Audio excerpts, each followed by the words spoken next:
Yinspired is dedicated to all the grandmothers and aunties whose voices weren't heard or listened to. Created for the daughters. Aloha and welcome back to Yinspired, a podcast celebrating different perspectives in Chinese medicine and integrative medicine. I'm your host, Dr. Haunani Chong Drake, a clinical doctor of acupuncture and Chinese medicine, a licensed acupuncturist in the United States, a cultural practitioner and steward, a mom, a dog mama, and a military spouse.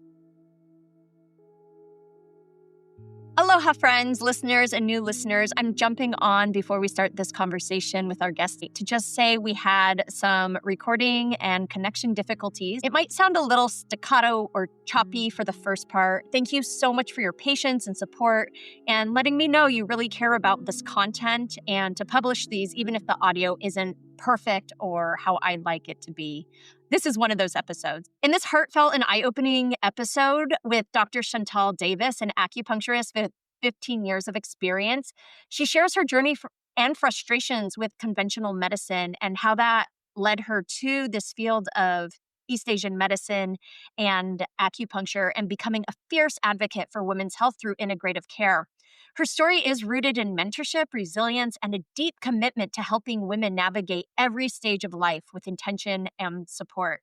From the often overlooked realities of postpartum anxiety to the silent struggles of perimenopause, Dr. Davis unpacks the gaps in education and care that leave many women feeling unheard. Does that resonate with you? It sure did with me. She emphasizes that what we do in our 20s and 30s, how we move, eat, rest, and care for ourselves, lays the foundation for our health in our 40s and beyond. It's not just about being present, it's about honoring today as a gift for our future selves. This episode dives into the power of acupuncture to be part of that journey to help us regulate our nervous system, the importance of holistic stress management, yes, even the spiritual kind, and why hormone therapy isn't a one-size-fits-all fix. Dr. Davis calls for more open conversations with our children about our bodies, healing, and self-awareness because education needs to start earlier and healing is lifelong. So listeners, whether you're navigating hormone fluctuations due to a fertility journey, postpartum, perimenopause, or you know someone in your life navigating these different stages, this episode reminds us self-care and self-restoration is not indulgent. It's revolutionary. I'm very excited to introduce today's guest, Dr. Chantal Davis, Doctor of Acupuncture and Chinese Medicine and licensed acupuncturist. Welcome to Yinspired, Chantal. Hello, thank you so much for having me. It's been a long time. You and I go way back to the schooling days in San Diego, back in Pacific College. And I know throughout the years, we've kind of watched each other. We've journeyed with each other in terms of what it means to be a student, practitioner, mom. So here we are almost. Can you believe it's like 20 years later? No, I can't. It's just, time flies. Yeah. It's crazy. Well, thank you so much for being here, for sharing your time. I know we'll get into some very interesting conversations about women's health. Before we get there, so the listeners get to know a little bit about you, I will make sure to put your full bio in our show notes. But do you mind just introducing yourself, name, and what you're currently up to these days? So I'm Dr. Chantal Davis, and I have been practicing in San Diego, California for 15 years now. And I have a clinic, Free Flow Health. I focus on women's health, and I am the mother of 2 teen boys and hiker, nature lover, music lover. That's me. I can't believe your boys are teens at this point. That's Can't either. I was pregnant with my first at the end of our last semester. Yeah. That's right. Oh, I forgot about that. But now that you say took that, the I have this very distinct memory of you. Yeah. Oh my goodness. I've always been curious, people who are pregnant when they go through school, does your son have any interest in Chinese medicine or acupuncture? Or is it like, I don't want nothing to do with it? Not at the moment, but maybe he will in the future. Yeah, no. I don't know. He used to enjoy having me do acupuncture on him, but now he doesn't even want that. But I think that at some point he might come back to some interest in it. Yeah. It'll be interesting to see that journey as, we all go through that phase of individuation and making our own Exactly. path. Separating Yeah. yourself from your parents, finding out who you are. Yeah, that's Yeah. where he is right now. Yeah. Well, thank you for being here to build some background for the listeners and they can get to know you a little bit more. Taking the path of acupuncture and Chinese medicine is not your everyday path. So I'm curious for you, how did you get to where you are today? And specifically, what was your relationship with medicine or other forms of medicine growing up? And how did that inform where you are today? Yeah. So that's always an interesting question. I feel like there was always this element of interest in natural medicine, even if I wouldn't have called it that or known that that's what it was growing up. That was kind of always my interest. I think what really pulled me in this direction is I would feel so much frustration seeing my family members growing older, getting sick, having, containers of medications and never being talked to about their diet, about exercise. Even at the age of like 18, this drove me crazy. I just didn't understand why this was never brought up. It was just, here's a pill, here's a pill, here's a pill. So that just kind of always sat with me. I mean, my undergrad is in sociology and anthropology. And so when I finished school, I thought, I have a degree. I'm going to have a great job. And then everyone said, no, that's not really how it works. What? I thought, I'd be making pretty good money right out of my undergrad. And that did not happen. So I traveled, I waited tables, I taught English as a second language, and I realized that I need to figure something else out. I need more education. And I recalled this person that I don't even remember their name, but they lived down the street from me when I was in college, and they were going to school for acupuncture, something I had never even thought about. I hurt my ankle. I went to their house and they gave me acupuncture and it like felt better immediately. And I was blown away by it. But it just came back a few years later. I saw something about Pacific College having an open house and I thought, I remember that guy who gave me acupuncture and I thought that was so cool. I'm going to go to this open house. So I went and I was completely blown away and absolutely in. I'm going in, I'm going to acupuncture school. And a lot of people told me it wasn't a great idea. The market's very saturated. It's very hard to have a career in this. And I thought, I'm doing it. There was no way I wasn't going to do it. And I did.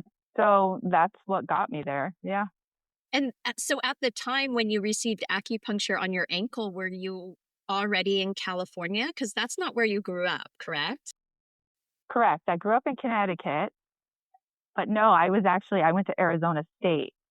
So I was in Arizona when that happened.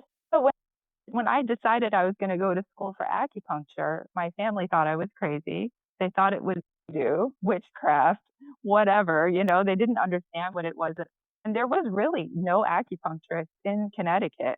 I found one, and I had my mom start seeing her for glaucoma. And she would let me come whenever I would visit. She would let me come and shadow her. And she was amazing. And yeah, it's now you go back there and there are acupuncturists everywhere. And it's a very common, normal, mainstream thing for people to go and get acupuncture. Yeah. But yeah, it's a big change. And how does your family feel about your career choice now? They think it's great. They're very proud of me. And so you've been in San Diego since school because you went to school in San Diego. We went to school in San Diego, and you chose to stay there. I did, yeah. I've been in San Diego now 25 years. So I've been here longer than I was in Connecticut, which is crazy. So it's home. San Diego is home now. It's home. It's home. I'm Yeah. not sure forever home, but it's home right now. Yeah. Yeah. Yeah. Well, and your kids are growing up there. So that makes sense, wanting to stay, allow them to finish school, have that community. And you are They are true San surrounded. Diegans.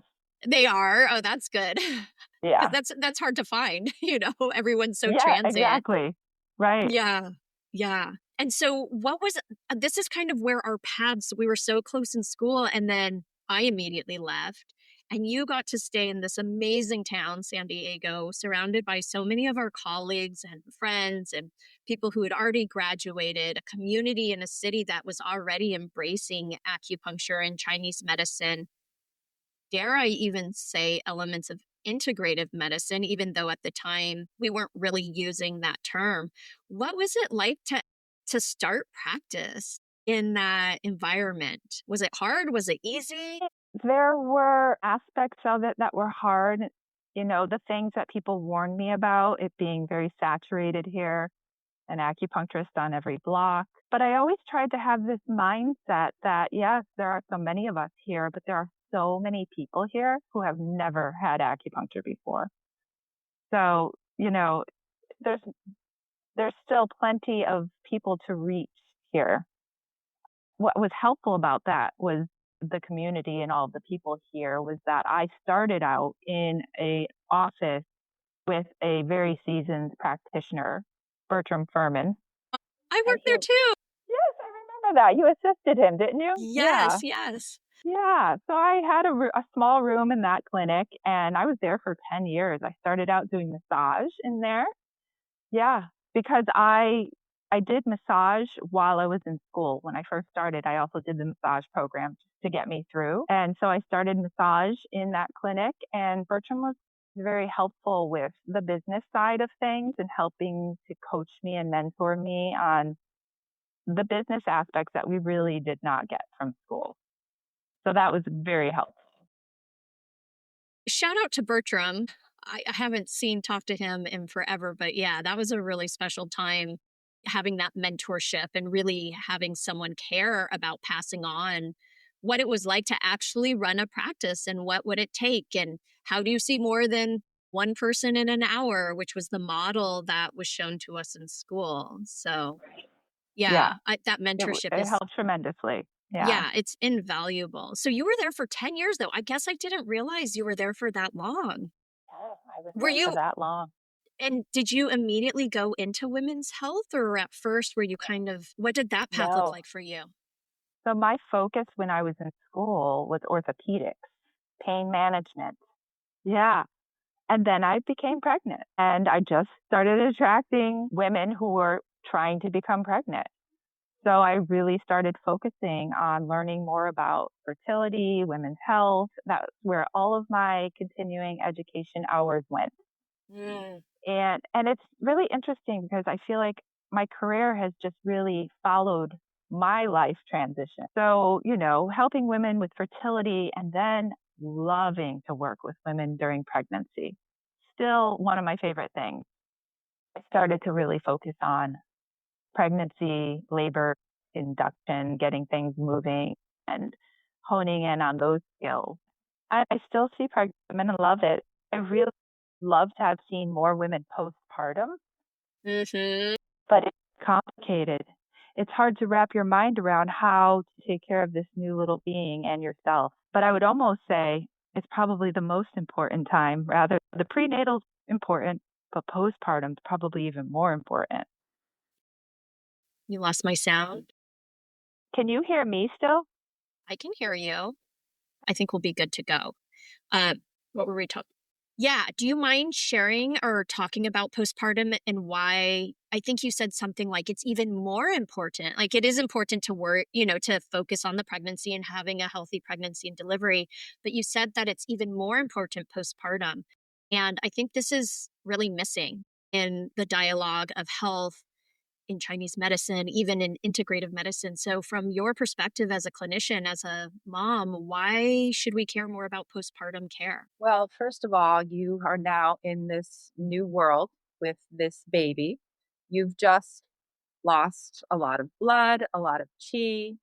You are nursing and giving away a lot of that blood. Your hormones are trying to find themselves back in balance again. So, there's just a lot going on with your body trying to recalibrate again after giving birth and just finding its new place. So it's just, you're not getting sleep. You're probably feeling pretty stressed, maybe not, it depends how much support you have around you. But lots of things can come up and it can be one, a place for mom to just have some space to decompress, to come and get acupuncture. So when you're on this table, if anything, your nervous system is getting a chance to just calm down, which is very important for any kind of healing to take place, right? But also, again, building mom back up again is very important. So, acupuncture, the dietary, the nutrition postpartum, all of that is very important. Can we talk about this idea of building the mom back up? Because you used a lot of terms that I understand in Chinese medicine, like loss of blood, which is a term that many of us can understand. If you've had children, you actually physically lose blood. But then you also said loss of qi.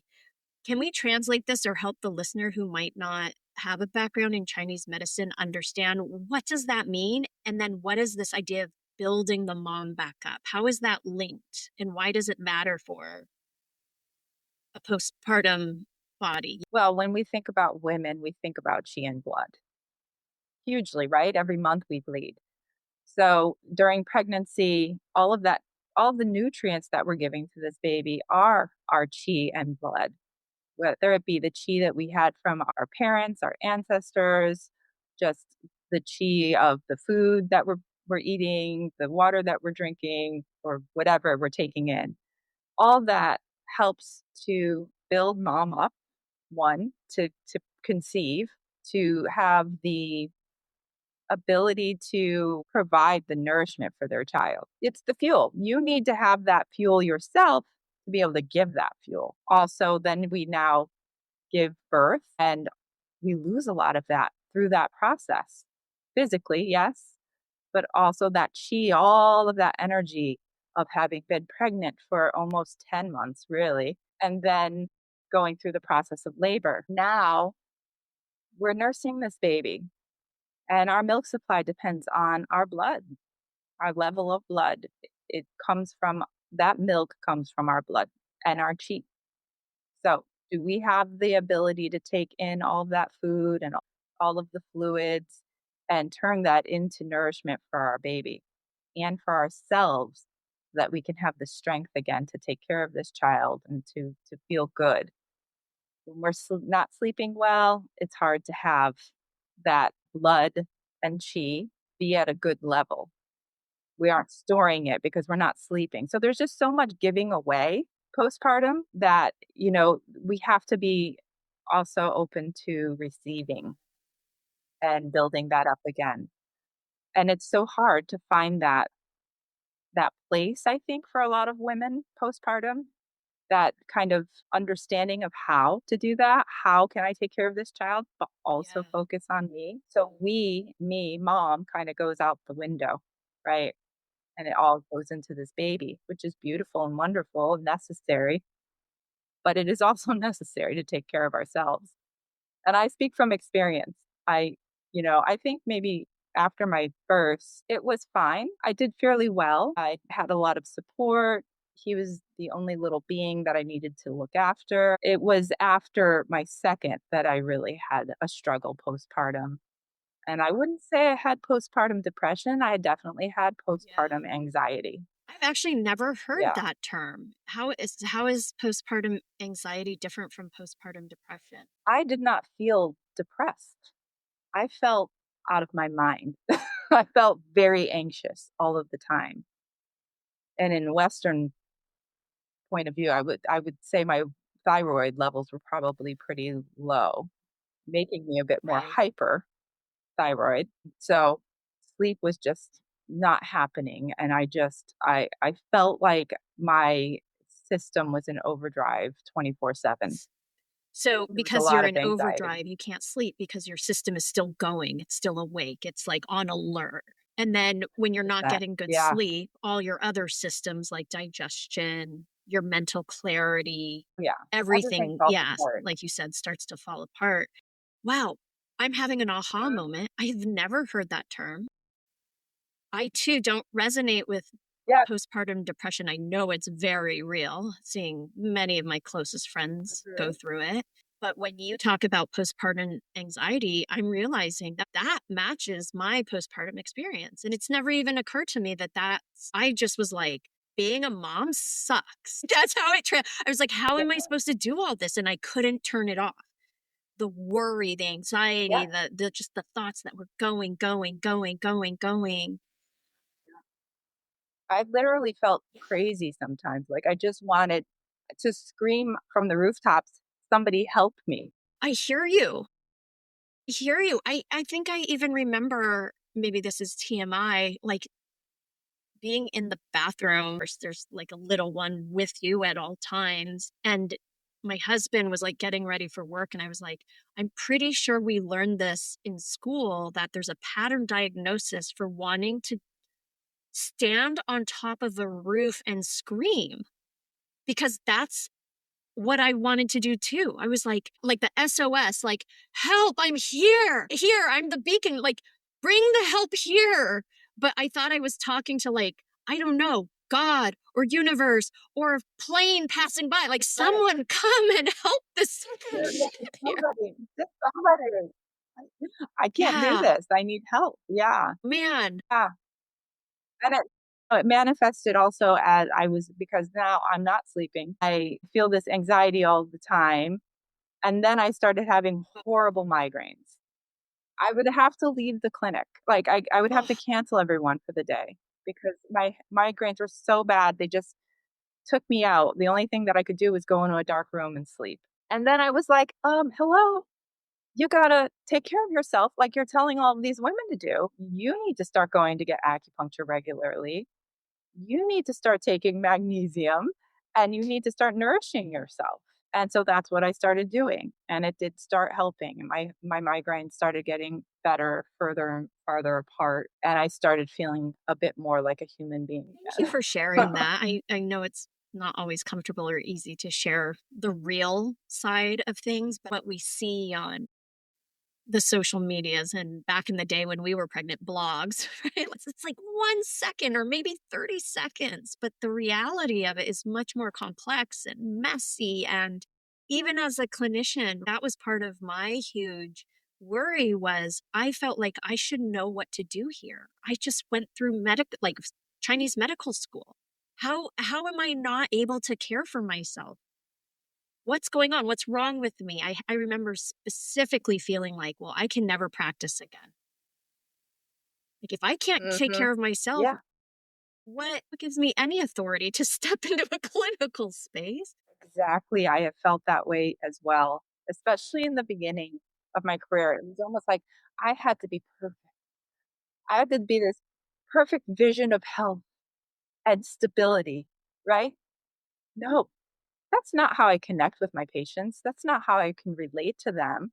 I relate to them and connect to them because I understand what they're going through because I have gone through it Yeah, or am yeah. going through it, right? And I think that's why this has just followed me, these kind of transitions and what I focus on have followed me throughout my career because, here I am now at perimenopause in a whole different stage of life. And I can very much relate to these women that Yeah. come in to So see let's me. yeah, I so think that's let's important. transition into that because I have not spent a lot of time either looking at perimenopause. Only I'm getting the little flashes in my own body and health and mind and sleep that this is starting, right? This is definitely starting. This is a real thing. Um, but I would love to hear more from your side, the clinical side, as well as the if you're willing to share the experiential side, perimenopause, because again, it's another part of women's health that is often either ignored or dismissed or made fun of or all of the above. There's not a lot of literature on it. I think we are living in really amazing times that is becoming more available. But even when I talk to my mom, I don't have my grandmother anymore, but I talk to my mom and my auntie, they're kind of like, I don't know, I don't remember. Me too. She was just visiting me, and I was talking about it, and she even said, menopause. Why are we talking about menopause? And I was like, because this is where I am in my life. And this is a huge part of Yeah. my life right now. And it's important I told her I often, suggest that my patients speak with their moms about what their menopause was like and when did it happen because it might look similar. And she said, "Well, we just never talked about that." And I said, "I know, but it's really important. And I think it's great that we are talking about it because you don't feel so alone. Like, oh, this isn't crazy or strange, this thing that I have going on. You also experience that." And I could connect that to the hormones declining. Okay, that helps. So yeah, all of it is connected, right? The pregnancy, the postpartum, the stress, the deprivation of sleep, the years of that. How is that going to look now during your perimenopause? Because all of that makes a difference for what this is going to look like. How did you manage your stress? Are you now at this point in your phase where you are just completely depleted because you gave everything away and you weren't taking that time to nourish yourself in not only just physical ways, but mental, emotional ways as well? I think that people really underestimate how much stress affects their health, and doing things like going to get an acupuncture treatment or a massage or doing yoga or finding these things that really calm the nervous system. They're not luxuries. I think they're essential. It's really like if I could just tell women in their 30s, you're preparing for menopause right now. You know, if you could just realize that and try. It's hard though, right? I mean, when your kids they're still little, but they're not babies anymore. But at that time, I imagine you had people when you're feeling like you wanted to yell off the rooftops, telling you that this is just such a special time, and it goes so fast. And I just wanted to punch them. And now I'm like, my kids are 12 and 14, and I see these little babies and toddlers, and I'm like, I wish that I could have enjoyed it more when I was in it. So we don't think We that aren't far thinking ahead. long term for sure. In our 20s, I was definitely not thinking long term, even given the No, education we were of in, course not. right? The idea of longevity, which, whew, like, without shame or guilt, but there is a lot of shame and guilt in that if you get wrapped up into it and you can't achieve it, or this idea of perfect health, like you said, like you need to be this beacon, like that's a lot of stress. That's big shoes to Yes, fill. yes, So exactly. when you're younger, you aren't thinking long term necessarily of how I treat myself, how I nourish myself, how I manage my life and my life force energy and what I eat. You don't Yeah, you're So not thinking that's going to affect pregnancy or fertility or let alone perimenopause. But that's what you are saying. And you can see it both personally but clinically is that what we do in our 20s and 30s absolutely has a direct connection in what perimenopause might look like for you. exactly, right? We have Jing, right? Essence, that life force. Are we taking from that account or are we putting into the Yeah. accounts, right? So I feel like in our 20s and 30s, we are definitely just pulling out of that account You think it's going a to be lot endless. of You think it's going to be a bottomless pit of energy and shiny skin and great thick hair forever. right. And it's Yeah. not. It's not. But there are things that you can do to help. It's not to say that you're going to then get to, 48, 49, and it's just going to be a smooth ride. It's still a transition, just like it was when you were going into puberty, right? Just like I'm watching my children do right now. They're having these shifts in their bodies and we're going through it together. I'm having these shifts in mine. And it's not all smooth.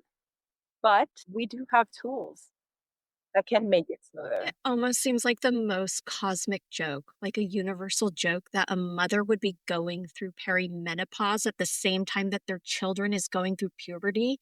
It's just because my kids are just a Tell few me years about before that, but I'm having that aha moment right now. This is about to go down together. it. Yes, exactly. Sensation, right? Right. Exactly. Hopefully, that'll help you to make it be more understanding of what they're going through. They won't be more understanding of what you're going through, but that's okay. They don't know yet. Wow. Oh my gosh, that is the worst cosmic joke ever. But I think also, like you said, what an amazing way of using that as a kind of a mirror, right? The understanding. Puberty doesn't happen overnight. It takes the No, it's body a process. years to go through puberty. And so to put that in Exactly. perspective of perimenopause, it takes your body years to transition. Right. I think that we've all, I don't know about you, but I feel like I just thought of menopause. Like, you know, Mhm. maybe it's a year as you go through this process of your menstruation stopping. No, it could be 10 to 15 years leading up to that. It's a process of this moving into that transition. Hormones, just so you know, progesterone, that is the first one to start dipping. And when that happens, what happens? You can't sleep, your anxiety levels are higher. And we already know now what happens when that happens. We know we felt that during postpartum. Now it's like this whole cascade of other things kind of breaking down if we don't manage that.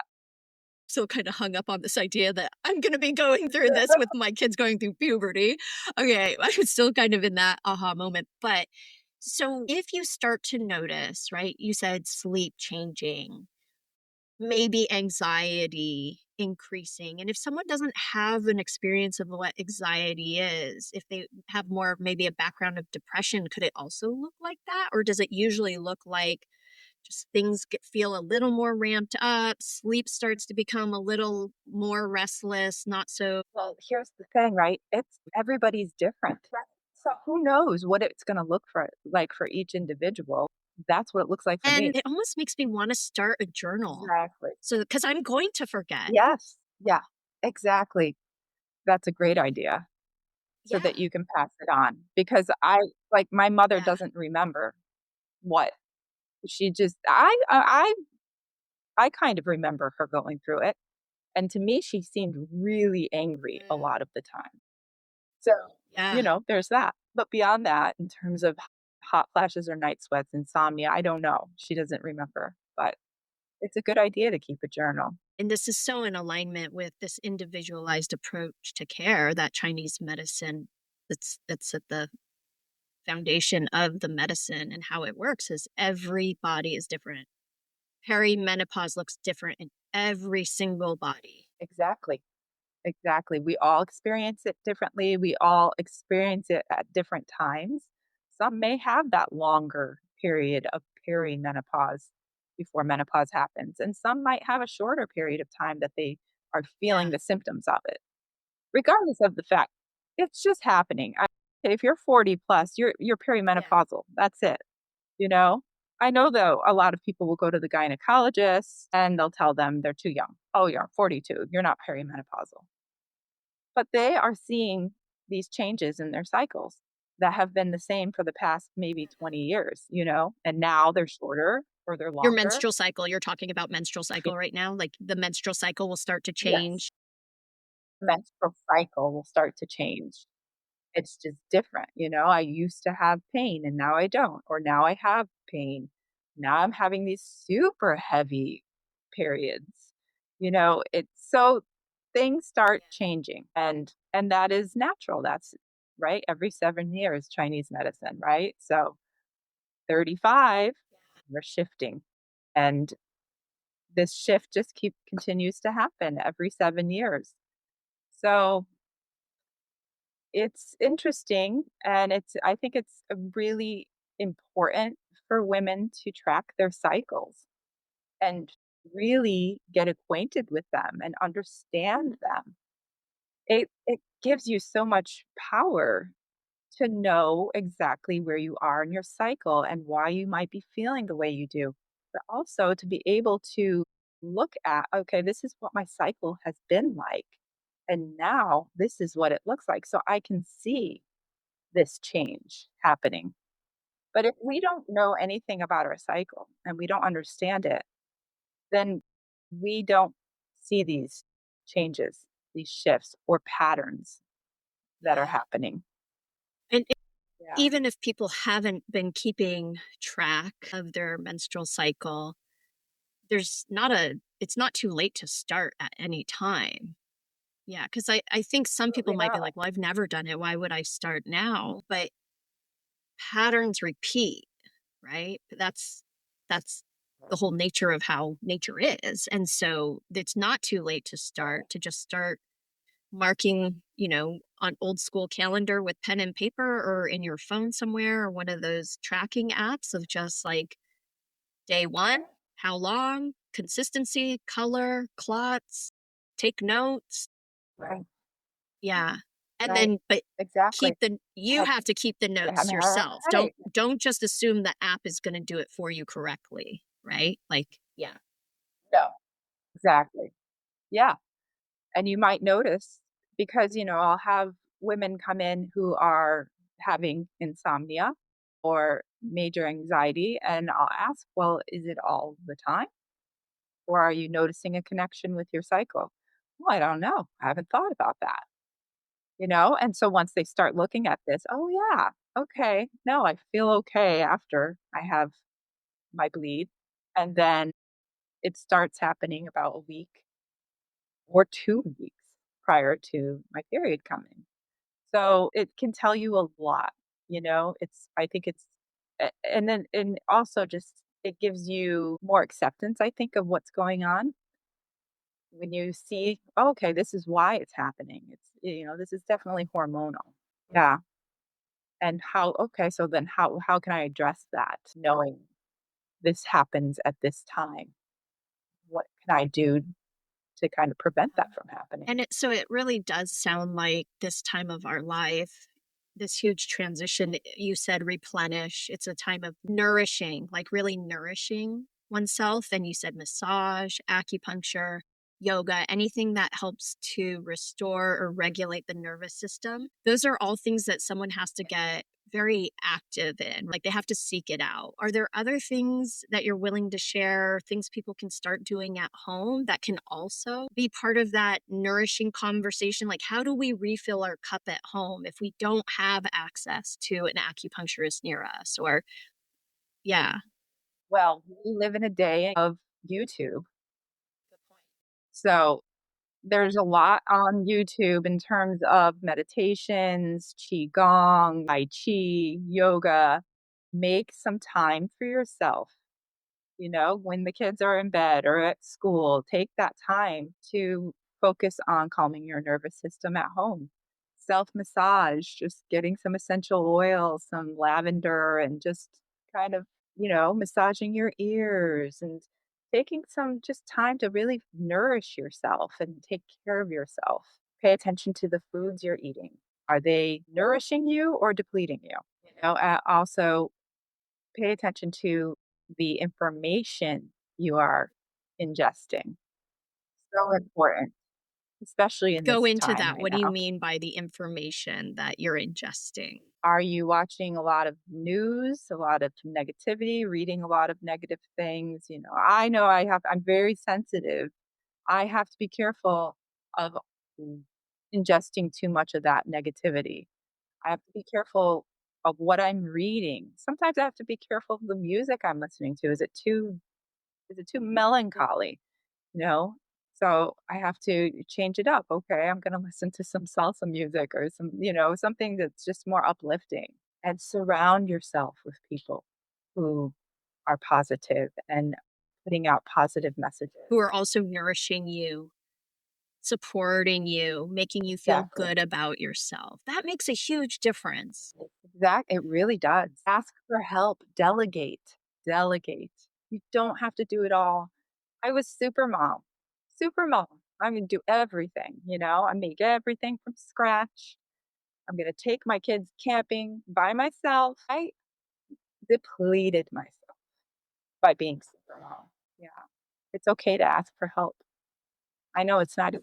I mean, a lot of what you're talking about is absolutely going against culture or the American way that has been shown to us is like, what does it mean to be a woman? It's like independent. I can do it on my own. I'm going to have this baby and go straight back to work and everything's going to be fine. And what you're saying is a different paradigm. One of, yes, I know you can do that. Technically, I've seen so many friends, colleagues do that. But long term, down the road, how is that going to be impacting your physical body, your mentality, your sleep, your emotional health? Yeah. Yeah. It all will affect you down the road. And that's hard to come back from. You can for sure, but you know, why not just not go down that road? About like what does that process look like working with an acupuncturist when it comes to their perimenopause stages, right? Is this like every week, every month? Are they coming in every 3 or 4 months? And I know every person's different, so that's probably the ultimate answer. But if for a listener who might have no experience, what would be a general, maybe what to expect? Right. Yeah.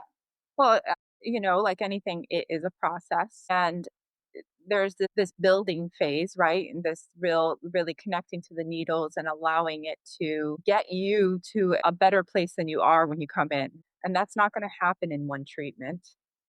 It is a process. It's almost like we're reprogramming the body, but it's so used to what it's used to. It wants to go right back to those patterns. So we need to repeat that message so that it starts to get it over time. And that nervous system starts to come out of fight or flight more often, more often, more often, So weekly, I always see when you first come in to see me, I definitely will see you weekly for probably a good 2 months. And then we will see where you are. And it depends on what's going on, what we're working with. Are we trying to balance your cycles? You know, a good 3 cycles, I think, before you're going to see a good shift with that. And then you kind of start pulling it away a little bit, and you'll see that your body is getting the message and holding on to it a little bit longer each time. So then you don't need to come weekly anymore. Maybe you come every other week. Maybe we base it on where you are in your cycle. And then, maybe once a month, just to maintain that calm and to maintain the work that you've done to get there. You use herbs and herbal medicines still?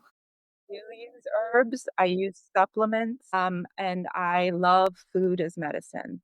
First and foremost, I think I'd like to start with that. I think that's really one of the most powerful things that we could focus on. You have a lot of control over.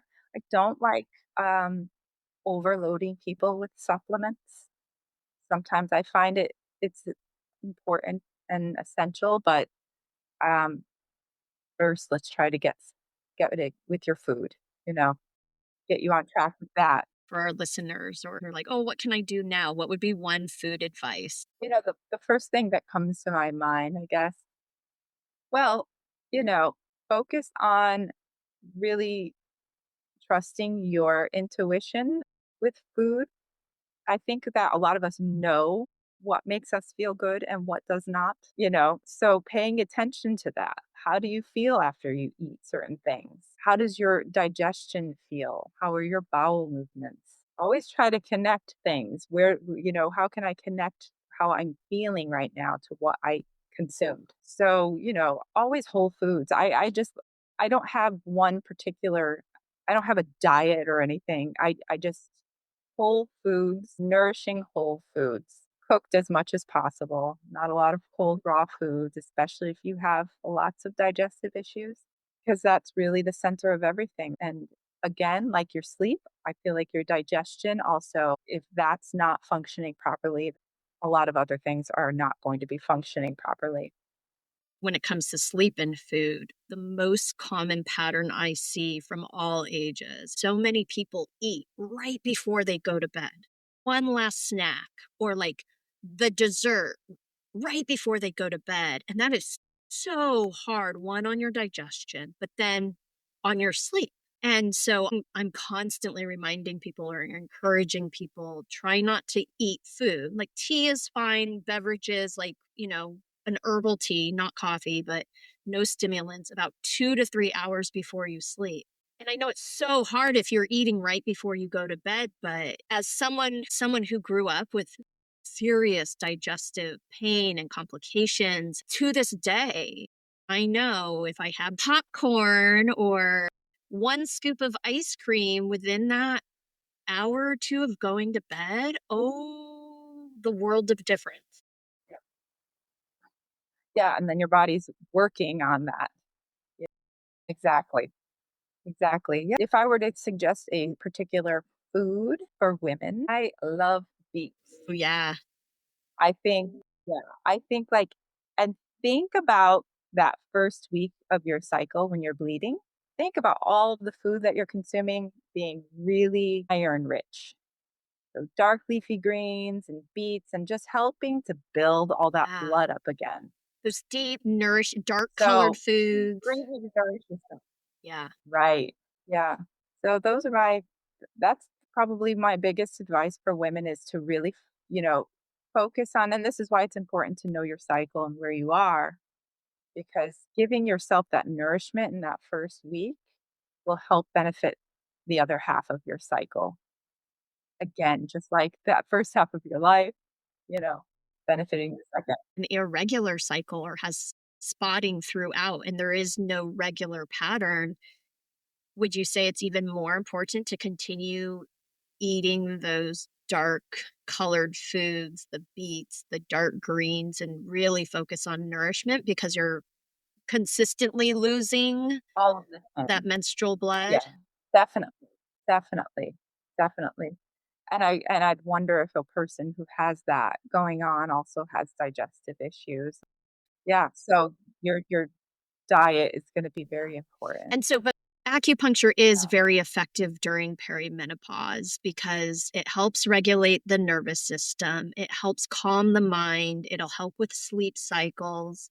It can help with digestion. What other ways does acupuncture help during the perimenopause phase that we haven't talked about? Well, so many things can come up during that phase that people don't even think about being related to perimenopause.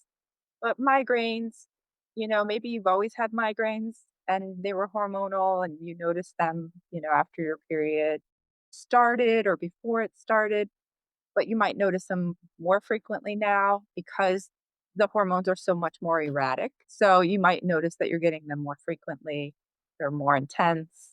So acupuncture can help with that. Hot flashes and night sweats help regulate that part of your body, help nourish the yin, looking at why that's happening. It could be different reasons for different people, but it definitely help with that. There's so many things that start happening.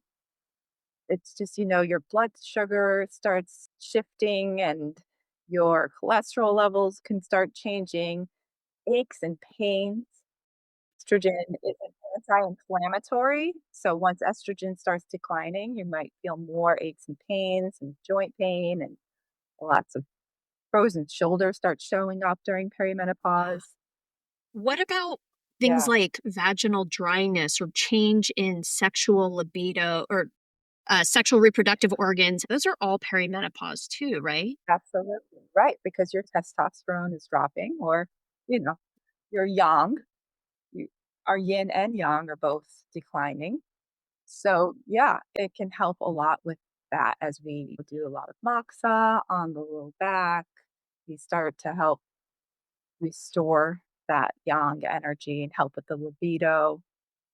So, there are many different things that happen. And, there seems to be this really big push these days for HRT, which I am not opposed to, but I don't think that it is the answer for everybody. And I don't believe that it really is this magic elixir that's going to just change everything.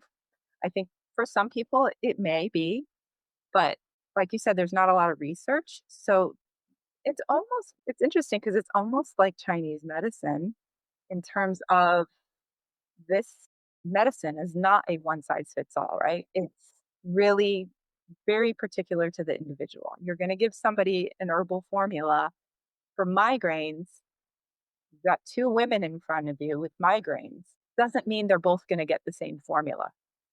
There could be two different patterns going on. Well, with HRT, I'm noticing with the MDs that I do speak to about this, they're just kind of like playing with the HRTs, the dosages, kind of not sure if it's going to help or not. Is it going to make it worse? So they will say, it might take 6 months of going through maybe a lot of trials and tribulations with these. It might exasperate things. I don't know.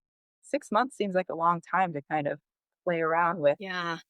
It's your I mean, if emotions. you're thinking long term, I think 6 months is worth it to go through if that's your only option, right? But to Right. what you're saying, the more I learn about women's health and reproductive health is that it's not really taught in medical school. No, And like it's you, not. when you found that interest, you spent all your CEU, your continuing education hours, doing extra courses and having to follow up. And that's similar to HRT. So, hormone replacement therapy, for those of you who don't know what HRT is. And really, there was a big gap. The last 20 years, there wasn't a lot of research because in the early 2000s, a big, huge article came out talking about all the potential negative side effects. Now, a lot of that's been redacted and it wasn't necessarily the best science. But because of that, women's health lost 20 years of potential research. And so they're just now, in Right. the last 5, 10 years, mostly 5 years, trying to make up for lost time. You don't have a lot of specialists out there who know what tests to No. order, where to start. And so there is this kind of, well, let's try this first. If that doesn't work, then we'll try this. And if that doesn't work, we'll kind of dial it in. So it can take a while. And I actually am a fan. I am a fan of HRT and I wish we hadn't lost those 20 years of research, right? Because it could be so much more dialed in. There wouldn't be as much of this fluctuation and using my own body as an experiment to try to figure it out. Right. Well, you've got women out there who have the BRCA gene or, have had breast cancer, and that's just not really an option for them. Although the science on that is very confusing right now, too. You know, some people are suggesting that they can still use it, but, there's a lot of fear behind that still because we aren't really 100% sure as far as I know. I mean, we're talking about tests that require health insurance, or you're not going to pay out of pocket to go get genetic specific, like precision medicine tests to figure out. I mean, only certain people can if your health insurance covers it. Medicaid's not covering that. Yeah. So a lot of people don't have access to those doctors that actually do spend all of their time trying to learn about this. And there are doctors out there that do that. So if you do have access, try to find a doctor that really knows about HRT, about perimenopause and menopause. You can see two providers. When I say two providers, you can be receiving acupuncture regularly and be going through the HRT process. And it's actually 100%. amazing to watch. Yes, because just because you're taking HRT doesn't mean you shouldn't be doing all of the other things, right? To nourish yourself and to calm your nervous system. Those things are still there. So it's still very important. And yes, together, that's a great relationship. Is kind of like the magic potion in my eyes of being able to get the best of both worlds. So I am a person who is very sensitive to medications, even to herbs and supplements. I can be quite sensitive. So I did go down the road of progesterone. I tried it 3 times. And when I say progesterone, I mean, it was prescribed to me. It's a pharmaceutical. It was not necessarily bioidentical, and it did not sit well with me. So back to, getting back to those natural forms of it. And that has been very good for me and very helpful. My body likes it much better.